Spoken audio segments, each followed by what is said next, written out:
Okay, so you're talking about cloth process being democratized, yes. Cloth making process is democratized. So if you look at cultures, in each culture there is a way of clothing themselves, and if you look closely, especially in the rural areas, still now, that people in rural areas know to make their own clothes. So they don't need to go outside and buy clothes. They know how to make their own clothes. And by and large in Assam I saw actually people are, you still, I mean in villages, people make their own cloth and own clothes, yes. And this is the culture, I believe, I'm not that learned, but from what I have seen, this is the culture all across India. Right? In southern India, we have the lungi. And lungi is a perfectly best thing to wear on hot, humid locations. Right? And it gives you a lot of mobility also to walk. Right? So, bhasha, bhojan, bhesh. Right? Even you don't use GMO cotton. You use locally grown yarn. Yes. Right? Some place they might use the yak wool, some place they might use cotton. So it varies from place to place. And in Assam we are blessed with a bounty. We have eri, we have muga. Right? So we have different kinds of yarns as well. Bhasha, bhojan, bhesh, bhavan, the way we design our houses. So thankfully in India we are blessed with a varied diversity of culture, that we have different forms of architecture all across India. Even in Assam, you have different forms of architecture across different landscapes. So the missing culture will house themselves in a different way. The Dimahasa culture will house themselves in a different way. And the way they will design their ecosystem will be completely different. Similar goes for missing culture. Right? And similar, if you look at old Assamese households, if you go to Sipsagar and look, you will see some Ahum architecture also. Right? Even now? Yeah, even now. So, coming back to the whole idea that we even designed our ecosystems and our housing in an integrated manner, and also by using locally found resources. And the last thing, bhajan. Bhasha, bhojan, bhesh, bhavan, bhajan. The one important thing that binds us all, that our own spiritual sovereignty. Right? India is a pluralistic,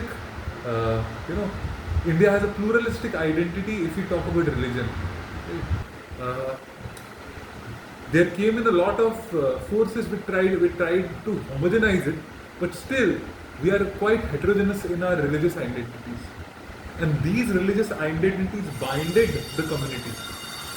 These religious identities binded the community and ensured that their relationship to the people and their relationship to the land is kept intact. Now all these things, bhasha, bhojan, bhesh, bhavan, bhajan, are connected, as pointed out, to local bhumi and local bhugol. Bhugol means the weather, soil and the weather. So that is the idea that I personally resonate quite a lot to, that each area actually has a natural developmental model. Now we are trying to homogenize it by putting in a globalized model and destroying the natural evolution, or creating a blockage in the natural evolution that exists by default. Now, the last thing that I wanted to point out, that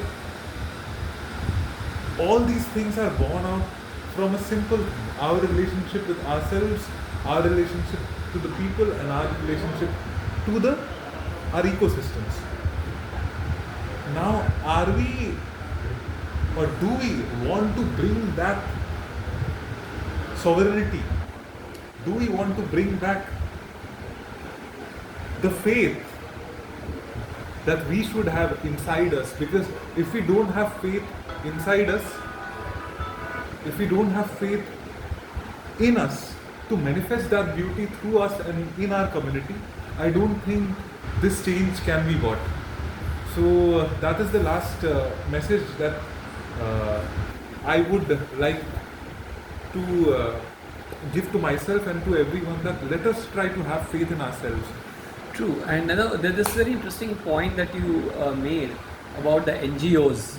where you go in to a place with some funds and some project, and you start implementing it, and that way the people out there are losing the sovereignty and becoming dependent on the project and the NGO. Yeah. So after 2, 3, 4 years, when the project is over and the people walk out, Yeah. the NGO walks out, people are like clueless what to do now. So they have actually lost their sovereignty. So that is very important. We don't make them dependent. We have to. Exactly. I mean, we need to work with the community, not work for the community.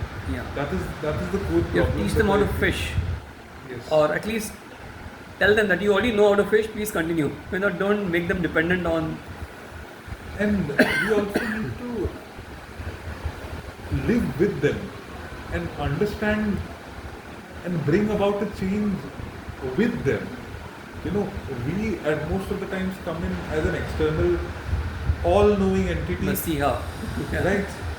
And even the Britishers came with that ideology that it's a white man's burden to improve the life of these poor, downtrodden people.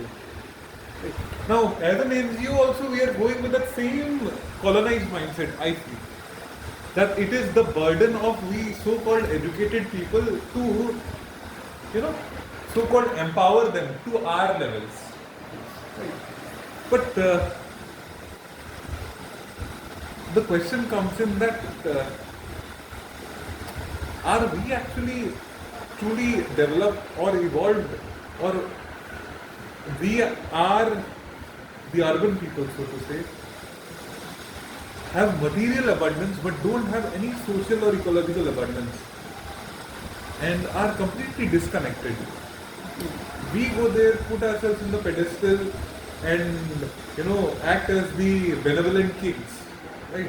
And in that process I feel we lose the connect with the community. We lose our capacities to be the community. We are not different. Our capacities to actually tap into the love that we also need as NGOs. It's fun to be the community and work with the community rather than, So that is the